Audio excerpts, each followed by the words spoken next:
My name is Caroline Strange, and I'm a writer of contemporary fantasy fiction. My debut novel, Lightweaver, is a story with a fantastical twist about love, transience, and the nature of reality.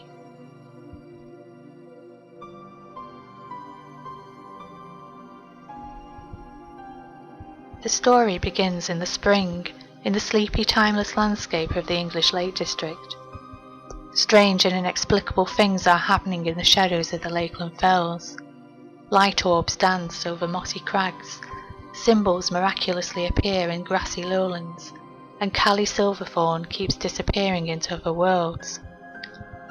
Mobile librarian Tom Phillips is captivated by free-spirited Callie, but is struggling to make sense of her remarkable abilities and the escalating strangeness impacting ordinary life.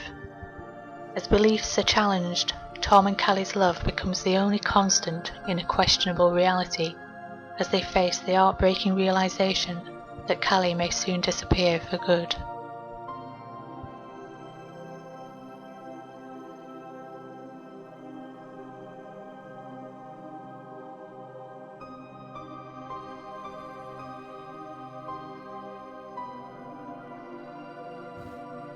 Coniston water glistened beneath the sun, revealing nothing of its cold, inky depths and choking secrets. I picked at my sandwich, focusing on satin waters licking the shore. I welcomed the soporific rhythm, anything that would numb me for a while. Behind the mobile library, a shawl of sentinel pines and unfurling ferns provided some respite from the blistering light, from the uncertain truth. On the surface, Coniston appeared much as it had done in Ruskin's day, with its unruly fells, boats bobbing at their moorings, and those hallowed paths trodden by many a bright soul.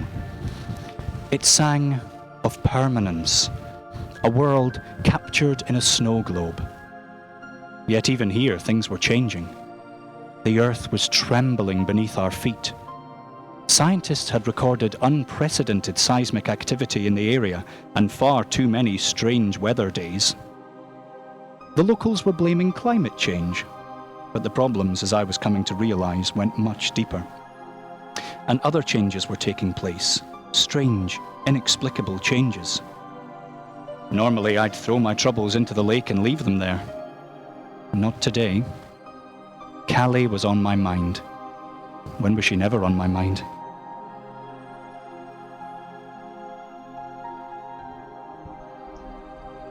Lightweaver is a contemporary story woven with suspense and sewn together with a silver strand of fantasy.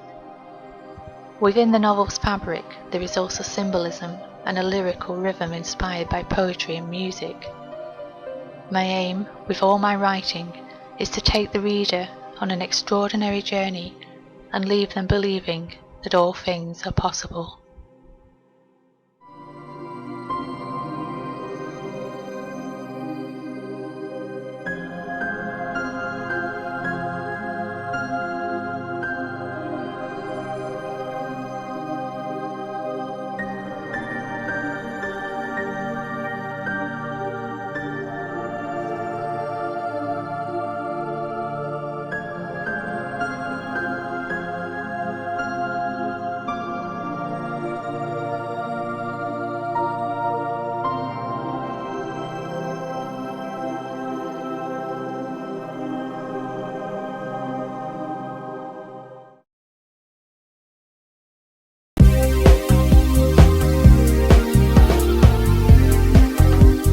Hi, David the Bruce, Visual Hollywood, and today we are taking a look at Doctor Strange from Marvel Disney. Now, aside from being a superhero film, this film is a thriller. It is an adventure, but more than that, it's a specific kind of thriller. And sometimes people say, it's a psychological thriller, it plays with your brain. But actually, I think this one is in a very unique category called a philosophical thriller, in that it plays around with ideas pertaining to life. Story always asks the question, Who am I? We enjoy reading stories because within the reading of stories, we discover more about who we are. That's the way that story works. So this film really does ask some of the basic questions in your self-identity. Like, for example, the reality you know is one of many. Ooh, and that's true. The reality you know is one of many. You know, life doesn't have to be as you understand it right now. Life doesn't have to be as you are living it right now. As a matter of fact, probably deep inside of you, you want something else. And there are a lot of realities out there that you can tap into. So this challenges your reality. As a matter of fact, one of the lines in the film is question reality. Exactly so. Question your reality, man. You might find out you got a better life out there. And nothing. Oh, here's one. Not everything is as it seems. That is really true. But don't wait for your cognitive skills to catch up with the meaning of life. Live life, even though it doesn't always make sense. You can. I mean, if you wait till you get everything figured out, you're going to make no progress at all. Knowing comes in doing, you jump into it. So jump into your journey and find out what happens. Now, here's a real interesting one. Be careful what path you travel down. Stronger men than you have lost their way. Oh, I like that one. And it's true. Some paths you might pick are very self-destructive. You don't want that. But, they're enticing and they're adventuresome or addictive, and you seemingly cannot help yourself. Well, really the choice is all up to you. Another line from the film, we choose our destiny, and indeed so. Some things you can't choose, like, your death or an incurable illness that you happen to get or when you were born. But other than obvious things, we do pretty much shape our destiny. And the question is, I suppose, so how do we get from where we are to where we need to be? How do we get from here to there, is the quote from the movie. And again, it's just jumping in and going down that path that is right for you. And that will change, I'm sure, as you go along with experiences and things. But the important thing is to do it. Just do it. Don't wait. Don't wait for tomorrow. Get started on that today in whatever way that you can. Do it. That is what this movie is about. And that's why I think it's such a fantastic film. It's very diverse. I'm really glad for the diversity of characters, people of color, strong women. I love it all. And it's just well written. Oh, you're going to love it. Go see this film. Challenge yourself.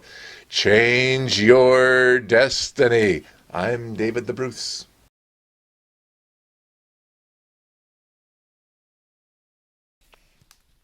Once upon a time there was a traveler who had been walking for a very long time and was tired and hungry. Suddenly, out of the mist there appeared a very tall castle. At the top of the castle, a window with light and a delicious smell coming out of it. But there was no door and no way to get up. So the traveler shouted, "Hello there, do you have any food and shelter for a weary traveler?" A castle guard looked out the window and shouted, "Hello, we have food and shelter to spare, but you must come up our magical stairwell." With that, a very long stairwell emerged from the castle and led all the way up to the window.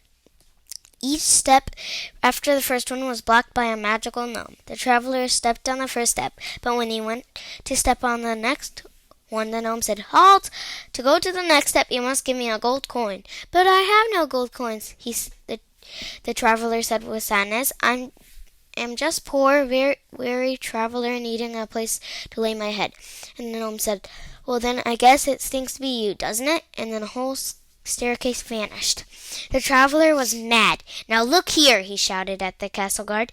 "That's not fair. If you have food and shelter to spare, where do you get off charging me for the rate of 1 gold coin per step? You should let me up." The guard looked down. "I suppose you're right, but we can't change the thing with the gnomes. So instead, I'll drop down 1 gold coin, whereupon a gold coin fell to the ground next to the traveler. And I'll tell the gnomes, if you give them a gold coin, they'll give you a new one in return. So you can give the coin to one gnome, you'll get a new one that you can give them the next gnome, and then you'll get another you can give to the next gnome, and so until you're up here with us. It seemed a little weird, but the traveler was getting hungry, so he said, "Okay." The magical gnome stairwell appeared again.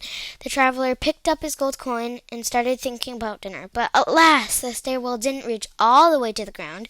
The first step stood hovering 10 feet over his head. "Now hang on, man," said the traveler. "You've given me a way to get from one stair step to the next, but now I can't even get on in the first place. Stop messing with me," the guard said. "Quite all right. Hang on to your coin for a second." Then the stairwell disappeared for a moment and then reappeared on the ground. The traveler stepped onto the first step, took a deep breath, and then gave his gold coin to the gnome. The gnome smiled a gnomish smile and said, "Thank you. Here's your new coin." He handed the traveler a different coin. He stepped onto the second step and handed the new coin to the gnome on the third step. "Thank you," it said, "and here's your new coin." And he stepped onto the third step. And on he went. Every time he went a new step, he had a way of getting to the next step. And so after a lot of climbing, which was kind of hard because he was tired and last made all the way up, and he ate and slept and everyone lived happily ever after. If you want to know what this has to do with mathematics, stay tuned for the next screencast.